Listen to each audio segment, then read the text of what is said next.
Today's daf we're going to be learning is Chullin daf Yubet.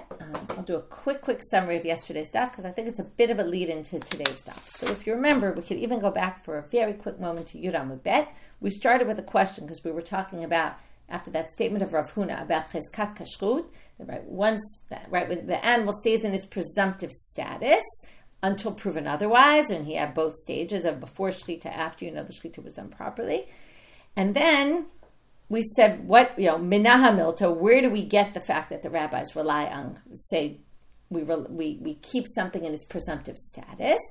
From there, the Gemara jumped to a similar question, which seemed like it was kind of coming out of left field because we weren't talking about Rov, but where is the fact that the rabbis say we follow the majority? And then the Gemara said, okay, just to remember, the first response to the Gemara was, what do you mean? It says, Acharei Rabim La'atot. We know how we follow majority. To which the Gemara distinguished and said, no, our question is not about Ruba De'ita Kaman, it's about Ruba De'Leita Kaman. It's not about when we can count how many people are voting for this, how many people are voting for that, how many stores are kosher, how many stores aren't kosher. When we can count, that's a different story. Then, obviously, Acharei Rabim La'atot. But we're talking about when it's a statistical majority, like a katan and ketana, where we assume that most children will grow up and will have signs of reaching puberty, whereas there's a minority that don't. And how do we know? Again, the position of the rabbis, not Rabbi Meir, but that we follow the majority here. And then we brought 10 sources, if you remember, 3 from the world of Kodshim, 3 from sacrifices, actually, 3 from the world of Kodshim, but not exactly sacrifices, right?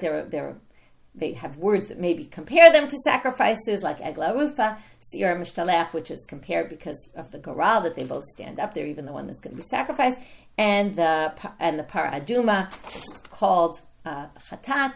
So we had those 3. Then we had 3 from capital punishment laws, and then we ended with the shechita one, which really seemed like the big one that, now we have a proof from shechita, and that was when Rav Ashi came, and it seems like second reason why this sugya is there, and today we're going to even have a third, but second reason why we got to the Zil Bataruba and what's the source for it is because they wanted to get to shechita. And from this, shechita as it relates to treifa, and not only that, but even in the Kodshim sugya, they were talking about treifas, and even in the murder sugya, they were talking about treifas, and maybe even the person's a treifa, so it did really have to do with our topic.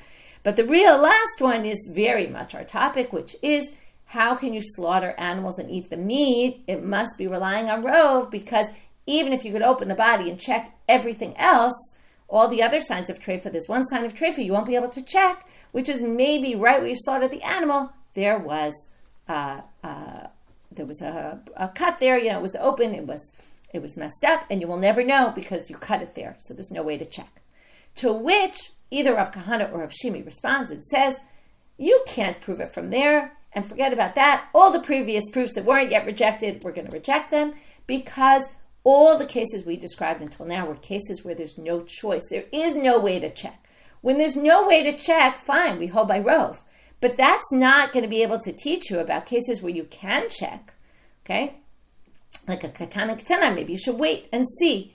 You'll eventually know, right? Or there's places where you can figure it out, and you just have to figure out a way to, right? You, like, for example, in shechita, you could say most animals are not treifas, so, and then you can rely on that and not check any of the simanim, even the ones you can. But you can't prove that from any of these cases, because all these cases were cases where there was no choice. And therefore, we're left with no source. Okay, that's basically where we ended, okay? So again, we're going to end with hachat, right? Just like, and the way he proved it was by proving Rabbi Meir, who's choshesh l'miuta, would then never be able to eat meat because there's no way to ever check for all the treifa signs, because one of them you can't check. So obviously, Rabbi Meir thinks you eat meat, because even if he thinks you're vegetarian in general, when it comes to Pesach and Kodshim, you have to eat the meat. It's a mitzvah to eat the meat. So there, we're going to say, obviously he eats it, even though there's a miut, even though, right, maybe it's a treifa and we can't check. Well, Rabbi Meir will say like this. If you can check, then we have to rely on the minority until you check, and we can't let you do it. In a case where you can't check, you can't check. And that's what we said, Elahecha, beginning of our daf, Elahecha de efshar, efshar, Hecha de lo efshar, lo efshar. Right? When you have no choice, you have no choice. But if you have a choice, you would have to check according to Rabbi Meir. Now, take that back to the rabbis who say we do hold by majority. Well, hachanami, Hecha de efshar, efshar, Hecha de lo efshar, lo efshar. We have no proof, though, because the proofs that we brought are only showing you when we have no choice. But if we had a choice, maybe you had to check to see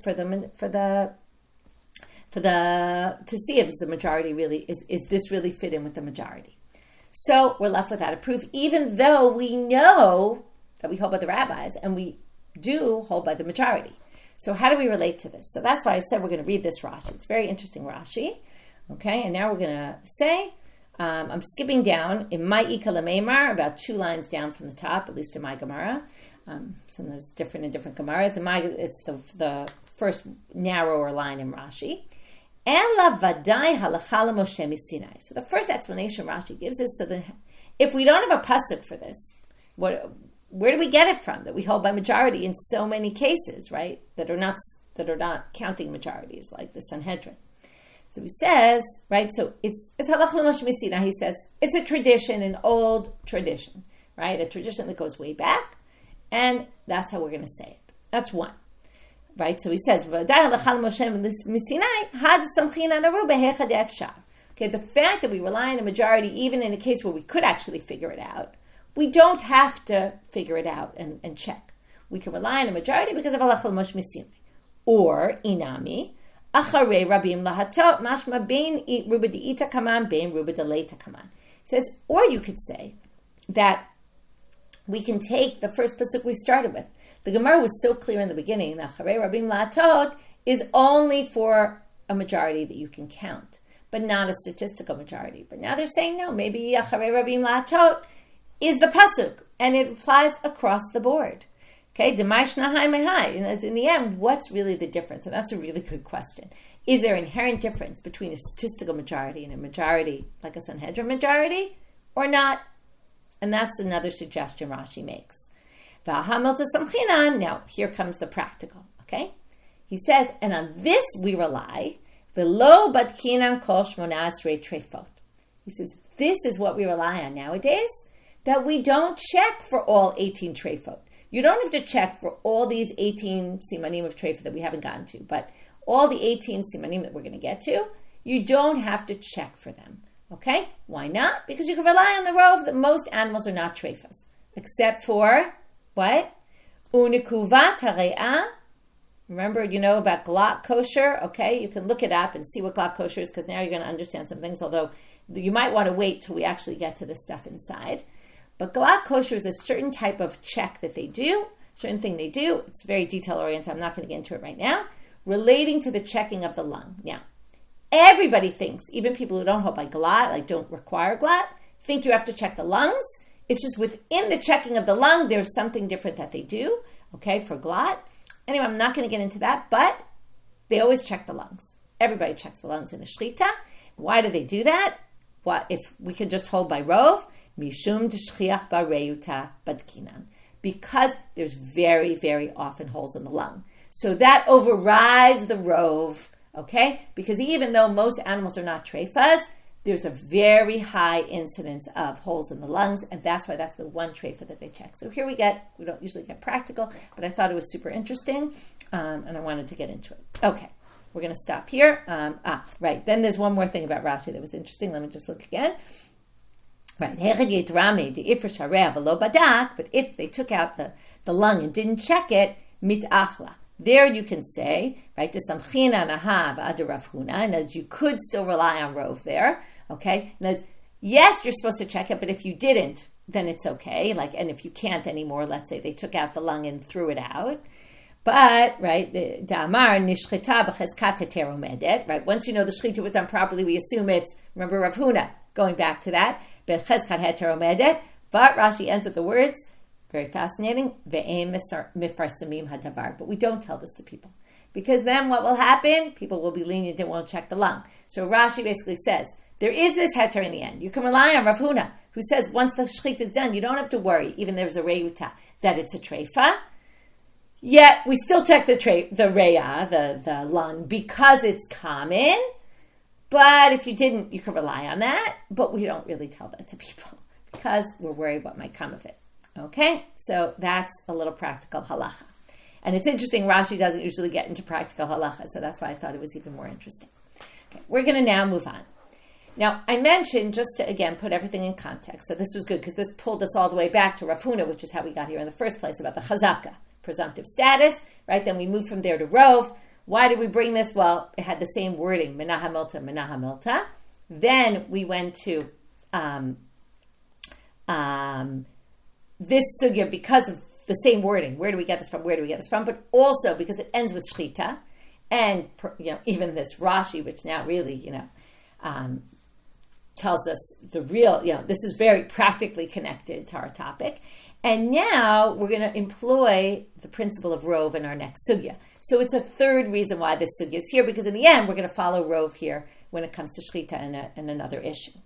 So Amar Rav Nachman, Amar Rav. We're going to see this statement of Rav Nachman in the name of Rav, and then we're going to question what case exactly is he talking about. We're going to suggest one of three possibilities, and then say all three possibilities don't make any sense, and then we're going to have to figure out which possibility it really is, even though we thought it didn't make sense. So that's what we're going to do right now. Amar Rav Nachman, Amar Rav. Ra'a echad sheshachat. If you watch someone who's slaughtering an animal, im ra'ahu mitchila v'ad sof, if you were watching from the beginning until the end, mutar le'echol mishchitato, you can eat what was slaughtered. V'im lav, and if you weren't watching the whole time, asur le'echol mishchitato, you can't eat from it. This is strange. Hechidami, what's the case? We have three possibilities.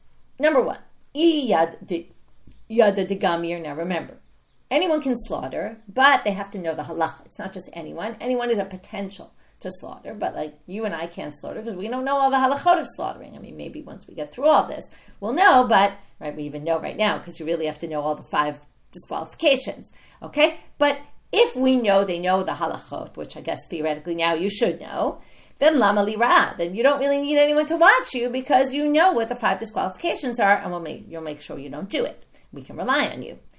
Idi yada delo gamir. If we know that you don't know the halacha, then pshita, then obviously you need someone to watch you. Well, why are you telling us this? What's the third possibility? Well, you don't know. Ela de lo yada igamer lo gamer. You don't know if the person knows the halacha, doesn't know the halacha. You see someone slaughtering, you have no idea. Do they know it? Do they not know the halacha? But if that's the case, here comes the rov. You ready? Lema, we should employ the principle that rov mitzuyin etzel shechita mumchin. Most people who are slaughterers know the halachot. In other words, you and I, we could say, right, certainly before we started Chullin, we don't really know the halachot, but we're not slaughterers. But if you look at the community of people who are butchers, and the ones who slaughter, they know the halachot. Because why would you, if you're in the field, you obviously know the halachot. We can make an assumption that the majority of people who have this job title know what they're doing, which is an interesting assumption, right? I don't know, I had a problem once with a contractor as a builder, and they weren't very good. And then it turned out, they didn't actually have I just assumed, okay, they came recommended, they know what they're doing, they must be listed in the list of, registered contractors or builders. And, it turns out he wasn't, and like you make assumptions, you think people know what they're doing. In the end, the person really didn't know what they were doing and wasn't so good for my house. But, right, those are things that you learn along the way. So it's an interesting question. Do you assume that most people who are in the field that they're in, I'll take another example in my husband's work where they went out against mohalim that were claiming they were registered mohalim and they weren't, and people just claim, oh yeah, I'm a moel and I do this. And, they're not really registered. They don't necessarily know what they're doing. And, again, just because you're registered doesn't always know what you know what you're doing, but it does help, right? It's a sort of, there should be some sort of someone's checking, you took tests, you know what you're doing. Anyway, it's an excellent question. But here the Gemara makes this assumption that most of the slaughterers know what they're doing. So now they say, okay, so, and how do we know that? Well, we're going to prove it. It's not just, okay, we intuit this, but there's a braita that shows this. Mi lo tanya, does it not say? It's actually in the Tosefta, although the language in the Tosefta is a little different, but we're going to go with the language here. If you're walking in the marketplace and you see a slaughtered chicken, or you said to your agent, say, shchot, go out and slaughter a chicken for me, or my chicken, and then I go out and I see it slaughtered. Now, I didn't see the person do it, but I can assume, I can assume it was slaughtered and slaughtered properly. Now, the one about my shaliach could be dependent on something else, which is, there's a question, and we're going to get into this later, that if I ask an agent to do something, do we assume they did it? That's fascinating also in terms of reality, right? I mean, lots of times you ask people to do things and then you have to check up 10 times. Did you do it? Did you do it? Did you do it? The question is, can you rely on the fact that they did it? If it's done, can you assume they did it? That's really the question, okay? Or even can you assume it's done? I'll give you a ramification of this. If someone sends a messenger to betroth his daughter, okay? And then we don't find out whether it was done or not. We have no one to ask for some reason. And the daughter wants to get married. Is she allowed to whoever? But she was supposed to be betrothed to some other man. Does she need a get from that other man? Because can we assume that the betrothal was done? Okay? Because if we say there's a chazaka that the shaliach does what the shaliach is supposed to do, then this woman, we assume she's betrothed. And then she would need a get in order to get out of it, even if we have no evidence that there was actually a betrothal. So that's an interesting use of this chazak, a very different use of it. Anyway, we'll get back to that in a few minutes. But the point is, now you have to go back to the shuk story. This basically means that you can, so now they're going to say, why is cheshchato shachut? Alma amrinan, rov mitzuyin etzel shechita mumchinin. So we have two cases. One, you asked a shaliach and then you find it was slaughtered.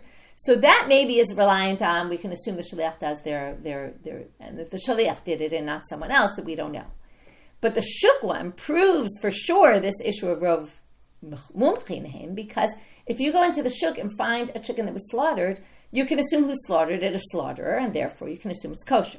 Now you might be thinking, what if a non-Jew slaughtered it? What are we talking about here? So you have to you have to assume we're talking about a place where either the majority of the inhabitants are Jews, and then you can assume it was slaughtered by a Jew. Or you could even say in a place where the majority of the inhabitants are not Jews, but the majority of slaughterers in town are Jews. Then you can assume it was slaughtered by a Jew. So these are employing all sorts of statistical issues to say, chances are it was done by a Jew, and that allows you to eat it, which is fascinating, right? Because really it could have been slaughtered by a non-Jew. But that's how these principles work. So anyway, what do you see here? This was all brought to prove to you, so therefore, hachanami, in our case also.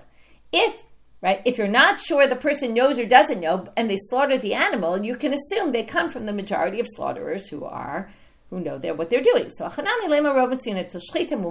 should say it here also, which means we have no idea what the case is. Because remember, if the person knows, then you don't need someone to watch. If the person doesn't know, then you obviously need someone to watch, and you don't need Rav to tell you that. And if we don't know, we can assume they were good slaughterers because of this principle of the majority of slaughterers are knowledgeable about shechita. So now we have to answer the question, because we knocked out all three possibilities, but we're going to go and reinstate one of them. La'olam diyada de lo gamil. Really, it's a case where we know the person doesn't know, and we said before it was obvious.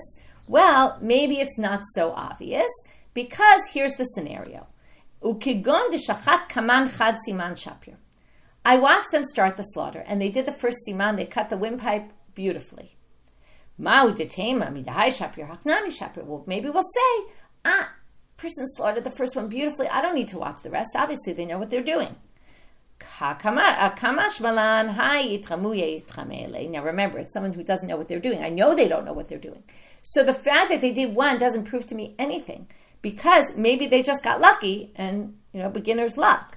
Idach, but the next one, Shema Shahah, Shema Daras. But if they don't know the laws, then maybe they'll wait in between the first and the second too long. Maybe they'll put the knife in very harshly and not back and forth for the second one.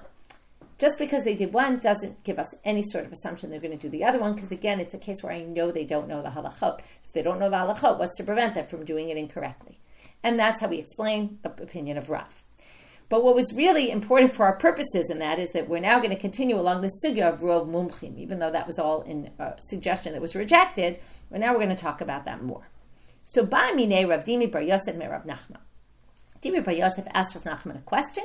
Ha'omer lishlucho, say ushchot, v'halach u'matzah shachut mahu.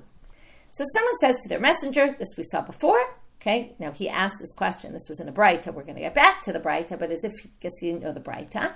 So if someone says, go slaughter me an animal, and then comes back and finds the animal or the bird or whatever it is slaughtered, mahu. What's the halacha? Amar lo, Rav Nachman answers, chezkato shachut. We assume it was slaughtered. What if I said, go and take teruma from my produce, and then I come back and I find that there's exactly the amount missing of teruma? Can I assume that teruma was taken? Amar le ein chazkato tarum. No, you can't assume teruma was taken. Okay, so now so basically Rav Dimi bar Yosef asks this question of Rav Nachman. Rav Nachman answers yes to shechita, no to teruma. To which, obviously, Rav Dimi says to him, Manavshach, I don't understand. Now, both of these are agents, right? Someone appointed an agent to do something for them. So now we get to what I mentioned before, this chazaka. Can you assume someone does the job when you ask them? So he says, Manavshach. Either which way you look at it, your answer makes no sense. If you assume that when you ask someone to do something, you can make an assumption that they did it, then afilu truma nami, then the truma should count. Now, if you think it doesn't necessarily mean a shaliach is going to do it, then afilu shechita nami lo, then you shouldn't be able to rely on the shechita. Now, you can probably answer this question yourself, although you have to know a little bit about truma, but based on what we learned today, we realize that it's not because of the shaliach issue, right? It's because rov mumchim etzel shechita, right? Rov mitzuyin etzel shechita or mumchim heim, right? And that's what you can assume. Now we'll have to explain what about truma, though. I mean, most people know how to take truma. So let's see. So now that's what he's going to answer him, which is, so first he answers him like this. He says, Amar le lechi techol ale kor de milcha. Okay, like when you go eat a kor, which is a large amount of salt, I'll tell you the answer. Okay, what does that mean? So, or when you measure it, okay? So some people, Rashi says like this, okay? Rashi says very interestingly, I'm going to read Rashi because you might not believe me if you don't hear it, if you don't hear the words. Kishit timdodli, techul is not to eat, according to Rashi, it's to measure. When you measure me a kor of salt for the amount of money that I tell you, ubidichuta ba'almahu, and it's just a joke, Rashi says. He's kidding around with him, okay? And he's basically, I think, kidding around in a negative way, like kind of, okay, like, go measure me a kor of salt and I'll tell you the answer, okay? Go measure it out for me for this amount of money and I'll give you the answer. It's a little strange why Rashi would, why a salt and a kor of salt, who needs that much salt? Some people think that it actually means salt gives flavor. Now, the word in Hebrew for flavor is ta'am, and ta'am is also the reason, right? The reason behind something. So he says if you eat a kor of salt, which gives it flavor, you'll understand the flavor, the reason, the ta'am for this halacha. In other words, basically saying, do a little work to think, and you'll come up with the answer, okay? And you're not thinking. That's another way of saying it. Either which way, it's a little bit of a degrading statement, but here he comes up with his answer. And he tells him, La'olam ein chazakash. By the way, there's a bunch of other interpretations as well, okay? There's all sorts of ways to read that sentence. But La'olam ein chazakash shaliach oseh shlichuto. You send someone on a job for you, you can't assume they're going to do the job, and I think many of us have experienced this. You can't just assume that people are going to get the job done. Okay, so now we have to explain each one. So what's the issue then? Well, shechita, inami dilma inishachrina shama, right? Even if maybe some other person heard. In other words, I said to my shaliach, my agent, please go do this for me. Someone else might have been standing nearby, heard I wanted it slaughtered, and they decided to slaughter it themselves. Why they would do this, I don't know. Because in the end, right, if we can't assume that someone's going to get the job done, but we see the job is done. Can we assume the person did it? No, because maybe someone else did it. Maybe someone else heard me say it, and they decided to slaughter it. But that shouldn't bother us in either which way, and bottom line, because rov mitzuyin etzel shechita mumchanim, because most slaughterers are experts, so that's fine. But truma, if we say the same for truma, we don't assume the shaliach did it. We assume someone else did it. Well, that's a problem, because that's why I said you have to know a little bit about truma. Dilma inishachrina shama va'azal taram. Maybe someone else heard, and they did the truma.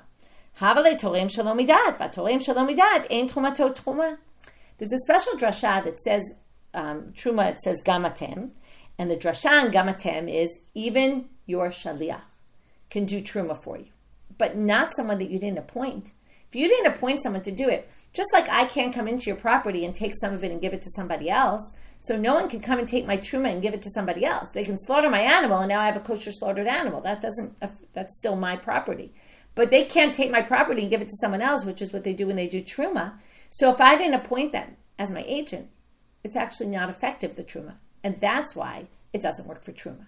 So what we've basically done is put aside this chazaka about a shaliach doing shlichut. That has nothing to do with this here. We actually assume they might not have done it. And therefore, we have to assume it was somebody else. And if it was somebody else, well, by shechita, it's not a problem because of this principle of rov mitzuyin etel shechita mumchin he. But when it comes to teruma, if we think someone else did it, it actually isn't effective. And that's the distinction.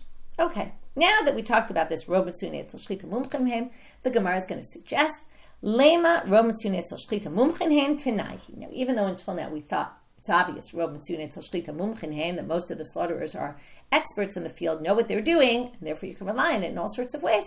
That might actually be a machloket tanaim, as we see here. Titanya. Okay, I lost my kids and my children kids, my goat kids, and I lost my chickens. And then I find them all, and they're all slaughtered. Rabbi, right, doesn't matter all, whatever, but a bunch of them, okay, and I find them slaughtered. Rabbi Yehuda osel, Rabbi Chanina ben Rabbi Yosef Glili matir. We have Rabbi Yehuda who says they're forbidden. We have Rabbi Chanina, the son of Rabbi Yosef Glili, who says they're permitted. So what did you see here? And one more thing before we finish. Amar Rebbe, okay, you can already stop here and say, okay, the one who forbids says you can't assume they were slaughtered properly, and the one who permits says you can assume they were slaughtered properly. Whether they employ this term, do we assume that most slaughterers know what they're doing? But there's this one line which is going to trouble us in a bit. Amar Rebbe, Nir'im divrei Rabbi Yehuda shemetza'am b'hashpa, v'divrei Rabbi Chanina ben Rabbi Yosef Glili shemetza'am b'bayit. Nir'im is a way that we basically take a machloket that exists. And then we say, well, you know what? I'm going to hold like Rabbi Yehuda, who says, no way, in a particular case. And I'm going to hold like Rabbi Chanina, who says, yes, it's fine, in a different case. So basically what it's saying is Rabbi Yehuda and Rabbi Chanina disagree completely in all cases.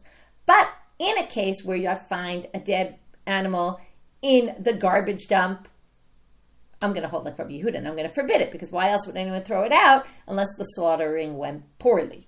Okay, but I'm going to hold like Rabbi Chanina if I find this. If they found the tarnagolim, right? If I find my lost animals in the garbage dump, probably they weren't done properly. If I find them in a house, then probably they were done properly. Okay, that's what he says. Now, Rabbi Yehuda and Rabbi Chanina disagree across the board, but they would, right? According to the simple reading here, okay, we'll get and see, maybe not.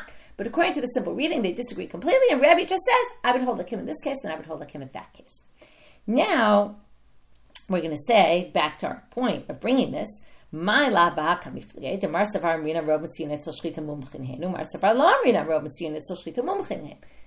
that's the debate. Do we think that the majority are mumchim or not? And that's why we would say forbidden or permitted. Rav Nachman bar Yitzchak. Rav Nachman bar Yitzchak comes up with a completely different reading. And after we read what he says, where it's not going to be a machloket tanaim, okay, and they're all going to agree, we'll see what they all agree about, but they're all going to agree. We know what they're going to agree because we've been talking about Rov Yisrael and Mumchin, and they all agree. There's no machloket about this. Everyone agrees that we can assume they're all experts, but they disagree about something else, right? And then we're going to show Rav Nachman's opinion, and then we're going to say, but then this line about Rebbe makes no sense, okay? And then we're going to have to resolve that. So Rav Nachman bar Yitzchak says, look, everyone agrees that they're all mumchim. Ubibayit, now we're going to say it depends where you find it, which we already know. We talked about different options of where you could find it. And depending on where you find it, they actually agree about most cases. They only disagree about one particular case, and then we'll see what the machloket is according to Rav Nachman. Ubibayit koleyamalo pligi deshare. Ba'ashba shebashuk koleyamalo pligi da'aser. In the two extremes, that seems like the two that Rebbe discussed, everyone agrees. In the house, for sure it's fine. In the garbage dump, in the shuk, in the public domain, like in a dumpster on the street, for sure it's no good, because that's where people throw their nevelas. Okay, they're animals that didn't work out. They want to know though about the garbage dump that you have in your house. Okay, the garbage whatever pile that you keep in your house. Now, again, whether it's in your house, probably right outside your house, I don't know, but in the environment of your house. So Rabbi Yehuda says People generally will put a dead animal that didn't work out, their shechita, right? They'll put it in their garbage dump also near their house. Umar Savara B'Chania says, what are you talking about? Why would you do that? It stinks. It reeks. You're going to stick it out on the street, right? If you have something really disgusting, you don't want it on your property. You're going to take it out to the shuk, right? I guess Rabbi Yehuda thinks who's going to schlep their dead animal all the way to the shuk? They'll put it in their garbage dump outside their house, right? It's a good question, like how often the garbage was cleared. Who cleared the garbage, what people did with it. I don't know enough about garbage in those days, but interesting to think about. And that's the machloket. Just has to do with, again, this is another like chazaka. There, we can assume not a chazaka presumptive status, but what kind of assumptions can we make about human behavior? Do people generally dump their nevelas in the garbage in their house, or do they not? And that's the only case they disagree. Well, the problem is Rebbe, because Amar Rebbe, Nirim Divrei Rabbi Yehuda Shematzam B'Ashpa. Okay, now, when Rebbe says, I would hold like Rabbi Yehuda when you find it in the garbage, but that means they disagree in that case, but I'm going to hold like Rabbi Yehuda, which Ashpa? My Ashpa. Ilem Ashpasha Bashuk, if you say it's Ashpasha Bashuk, well, Rav Nachman just said, everyone agrees there. So Rebbe doesn't need to say, I hold like him in that case, when they don't even disagree. So what must it be? It must be the garbage dump in your house. Well, in a seifa, but then the seifa doesn't make any sense. Divrei Rabbi Chanina b'nosha Rabbi Yosef shemetzam babayit. Right? Remember, he gave two cases. Now, I'm going to hold like Rabbi Chanina if we find it in the house. Now, my bayit, we're going to do the exact same thing. If you say really inside the house, everybody agrees it's permitted. So you can't say I hold like Rabbi Chanina there when everybody holds like Rabbi Chanina there. So it must be I hold like Rabbi Chanina in the garbage dump in the house. Well, kasha de Rebbe ad Rebbe. We just said something completely contradictory. We basically said there's three cases here. Now, they can't disagree about this one and they can't disagree about that one. They must only disagree about one. And then Rebbe's saying, well, I agree with Rabbi Yehuda in that case that they disagree about. And then he says, I agree with Rabbi Chanina in that case that they disagree about. And it's all the same case. It's all the garbage dump in your house. That can't work. So turning now to Amubet, we're now going to explain Rav Nachman. Hachi Kamar. This is the way to read it. It's not that the way we thought. That Rebbe, again, this is only to work out through Rav Nachman. But the first option was they disagree about Rov Mitzuyim, Etzel Shechita Mumchim or not Mumchim. But we rejected that possibility. But according to that, we actually could fit Rebbe in very simply. But if we're going to go with Rav Nachman, that's not the machloket, and the machloket is really only in the garbage dump in your house, then we're going to read it that he's actually saying exactly what Rav Nachman said, which is what? Nir'im divrei Rabbi Yehuda li Rabbi Chanina b'nosha Rabbi Yossi Aglili ba'ashpasha b'shuk. That the words of Rabbi Yehuda, not that Rebbe's saying, I would hold like him, but his words that he says, forbidden, even Rabbi Chanina will agree with him. Nir'im divrei Rabbi Yehuda to Rabbi Chanina. Rabbi Chanina, it basically says, in other words, in very simple terms, Rabbi Chanina agrees with Rabbi Yehuda in that case. Okay, and then we're going to do the reverse in the other. So again, we're going to say when it says ashpa versus bayit, ashpa means ashpa in the shuk, bayit means the house, and what we're going to basically say is Rabbi Yehuda, his forbidding, Rabbi Chanina is going to agree with him. Okay, and I'm going to read it again. You're in divrei Rabbi Yehuda to li Rabbi Chanina b'nosha Rabbi Yossi Aglili in the ashpa shebashuk. Why? Sha'af Rabbi Chanina b'nosha Rabbi Yossi Aglili lo nechlak alav ela b'ashpa shebayit. Right, and then they add these extra words. Because Rabbi Chanina really only disagrees with him when you have a ashpa in your house. Aval b'ashpasha b'shuk modele, but in the ashpasha b'shuk he'll agree because no one would dump a good kosher shechita in the ashpa in the shuk. Rov might be mumchim, but sometimes the mumchim mess up and therefore they throw them in the garbage. Where else are they going to put them? Vinir'im, and then v'chule. They don't even tell you the rest of it, but obviously the second part is when Rebbe says, and the words, I would agree with Rabbi Chanina in the case of the house, what he means to say is, Rabbi Yehuda would agree with Rabbi Chanina, right? Rabbi Chanina's words would appear correct, meaning permitted, to Rabbi Yehuda if it's in the house, because who would leave a dead, unkosher animal in your house unless you're planning to eat it, unless it was done properly? Okay, so if you find it in a house, we assume it was slaughtered properly. Okay, and then that's the way we read Rav Nachman, and this was all just coming to say that according to Rav Nachman's reading, the machloket between them is not a rov mumchim or not. Actually, all agree that rov are mumchim. So we really seem to establish. Okay, I'll just review this part of the daf. This will be our review for this part because now we're moving to something completely different. We finished up the previous about the the rov and the source for rov, and the fact that there is no source for rov, and we looked at Rashi and saw the way, Rashi either said halach l'moshe misinai, or maybe we go back to acharei rabim lahatot, and then we saw the statement of Rav Nachman in the name of Rav that if you saw someone slaughtering, only if you watch the whole shechita is it good, and then we had to figure out what case it is. In the end, we said it's a case where they don't know the halacha, and we want you to know that just because they did one doesn't mean that you assume the rest is done properly. You really have to watch.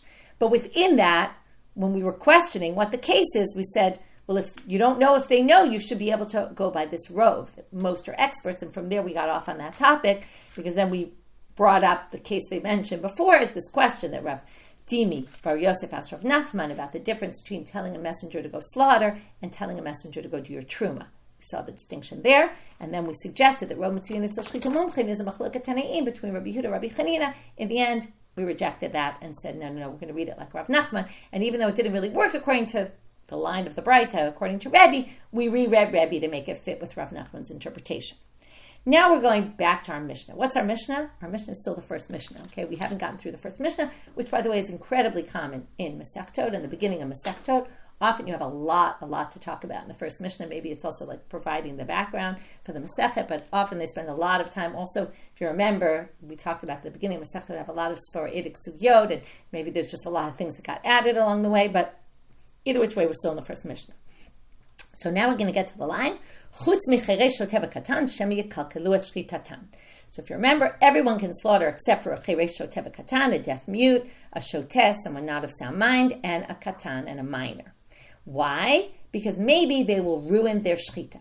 Now there's something a little bit strange about the language. We said, hakol shochatin and shechitatan kshera, right? Their shechita is good, but not cheresh shoteva katan, right? And remember, unless someone is watching them.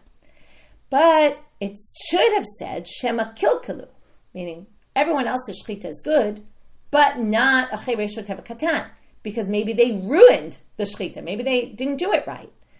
But shema kilkalu lo katani. It doesn't say it in past tense. It says shema yikalkalu. Maybe they will mess it up.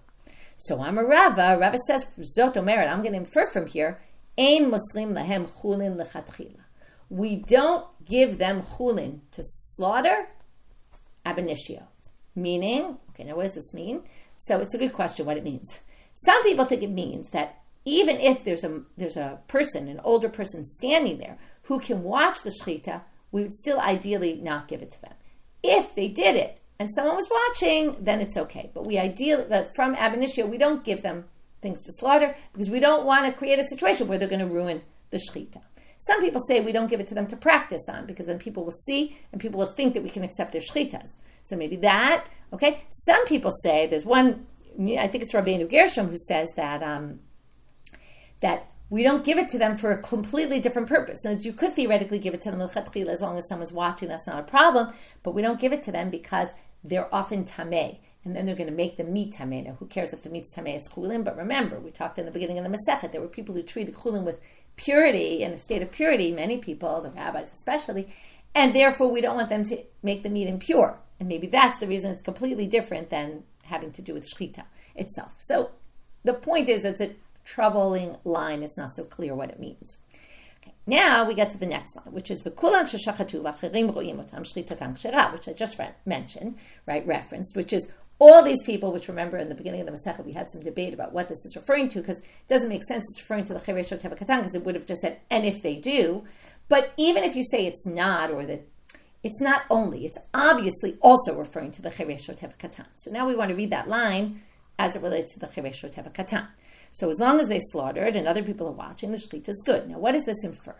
Cheresh shoteh and a katan are considered people that don't have da'at, they don't have knowledge. Now people who don't have knowledge can't have kavanah, intent. So now they're going to say, man tana de lo b'inan kavanah l'shchita. Who's the one who holds that you don't need kavanah for shchita? Okay? Now, Rashi says here, da cheresh shoteh v'chatan l'chaticha ba'alma mechavne ve'en lem da'at l'itchaven l'shchita.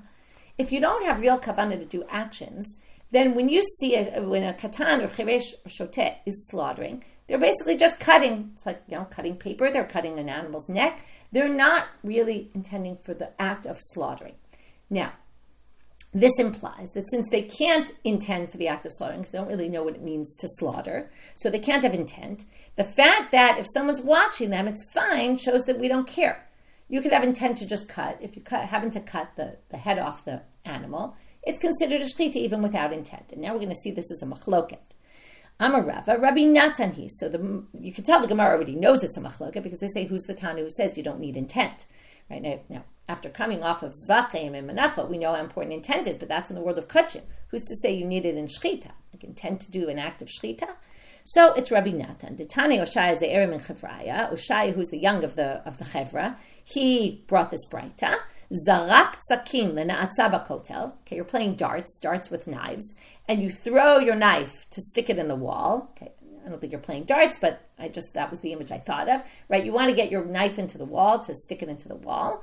And as it was on its way, happened to pass the neck of a classic Gemara question, right? Very unlikely this ever happened, but it's getting to a principle of you don't need kavana, okay? So if you throw it, and as it goes past, it happens to raise the neck of an animal and kill it, okay, and slaughter it properly. Okay, so Rabbi Natan machshir v'chachamim poslim. So Rabbi Natan says it's totally fine. That's the opinion that you don't need kavanah. There's a good example of what it means to have kavanah in shechita. Right, you weren't intending to slaughter. All you were doing was throwing a knife against a wall. Chachamim poslim. And after Rabbi Yeshai brought this bride to Hutane Levu Armalan, then he said, Halachak Rabbi Natan, we hold like Rabbi Natan, and that matches our Mishnah, that a Cheresh Shotev Katan can slaughter because it doesn't matter if they don't know that they're slaughtering, it doesn't make a difference. We just need the action done. We have one small question on this. What happened to going back and forth motion? You only have the fourth motion, you don't have the back motion here. So, Shalcha uba kedarka. Well, they're going to assume that you didn't succeed in getting your knife to stick into the wall and it boomeranged back, and then it hit on the way back. This, obviously, the case becomes even more unrealistic, and that's how the animal was slaughtered. I like seeing your laughs and smiles. So the point being, it's probably never happened in this case, but they're giving an example of this. We get to the theory, which then has practical ramifications, let's say for a Cheresh Shotev Katan, that their slaughtering would be valid, okay, which is a more realistic case. Okay, now we're going to end with this question. I'm a Rabbi Iyar bar Abba by Rabbi Yochanan. So Rabbi Iyar bar Abba says that Rabbi Yochanan asked, Katan yesh lo machshava o ein lo machshava? Does a katan have machshava or not? Now, from the sugya we just said, it seems like they don't have machshava. What is machshava? Intent. Rashi says, what are we talking about machshava here? He gives an example. Kigom b'shchita kodshim debi'inan kavana. Going back to kodshim, you need intent for that particular sacrifice. So, what if a shachat katan ola lishma? Is that kavana or is it not kavana? Okay, so the katan said, I'm doing this l'shem ola. Are we going to count that or not count it? Okay, so is that going to be valid machshava or not? And we're going to see machshava is also relevant for teruma and tara, and that's what we're going to talk about right now. Because in teruma and tara, if I have something that isn't really a vessel, but I plan to use it as a vessel, so by my thought alone, I can make that vessel susceptible to impurity. Okay, I can also do it by an action. I can make it into a shape that it has a receptacle, and I can use it for something. Okay, so now we're going to, when this Rabbi Iyar bar Abba said that Rabbi Yochanan asked this question, Amalei Rabbi Ami v'tibai le maaseh. Why didn't you ask about their actions? Meaning, if their action, oftentimes we do something that shows what the thought process is behind it. Now, you didn't ask about what if a katan does an action that makes it clear what their thoughts are. Why not? Maishna maaseh delo kamibai le. I know. What's the difference between maaseh that you didn't ask? Because it's not yesh lahem maaseh, because it's a Mishnah that says their maaseh actually does work. Okay, it does show us what their intent was. We'll see this tomorrow, what exactly we mean, but we'll also see a little bit today. Machshava nami lo tibai lach. It's not ein lahem machshava, but that same Mishnah also says, in other words, I understand why you didn't ask about maaseh, because there's a Mishnah that tells us their maaseh is valuable, is counted. But that same Mishnah also answers the question about machshava and says their machshava is not. So I don't understand why you're asking this question. It's completely obvious what the answer is. So today we'll just finish up with his question, which is Ditnan. Here's the Mishnah, and this is in the domain of teruma and tara, making something into a vessel. Ditnan ha'alon v'harimon v'ha'egos. Okay, you take an alon. I don't know the exact translation. Right, what is it? An oak, right? Like I guess a part of an oak tree. and a rimon and a pomegranate and an egg goes a nut, an acorn, you could say, yeah. An acorn or a pomegranate and a walnut. Shechakekum tinokot lamu behenafa. Little kids were there. They're hanging out on the in the fields. They take them, they hollow them out, and they use them for their game to measure sand. Okay, they want to measure dirt or sand or something. Oshit kinum lakaf moznaim, where they were making like a play scales. Okay, and they wanted something to hold the stuff. Tmeim mipnei sheyesh lahem maaseh ve'en lahem machshava. Here you have it. Their maaseh showed that they turned it into a kli and they used it. Right. That makes it a kli. But just if they find on the ground like something that, an acorn that's hollowed out, and they think, I'm going to use that for my game, that's not sufficient. Their machshava doesn't work, only their maaseh. If they hollowed it out, that's already a maaseh that makes it clear what their intent was. So that works, that doesn't, and basically Rabbi Yami's back to saying, why do you ask this question? It's obvious what the answer is from this Mishnah. So we'll get back and see what he answers. Okay, so what we did in the second part of today's daf was talk about the cheresh shoteva katan, the language shema yikalkilu and not kilkilu, which means that you can't even give it to them before they slaughter it. Okay, lechatchila, which we had different interpretations what that means. We got into who's the Tana who shows that you obviously don't need intent because katanim don't have intent. And then we actually asked this question, is their intent valid or not? And do they have intent or not? And then the response was, of course they don't. Only if their actions show their intent, that works. But their intent alone wouldn't do anything. And let's get back and see what the response to that is tomorrow. With that, we finish our daf. Wishing everyone a good day.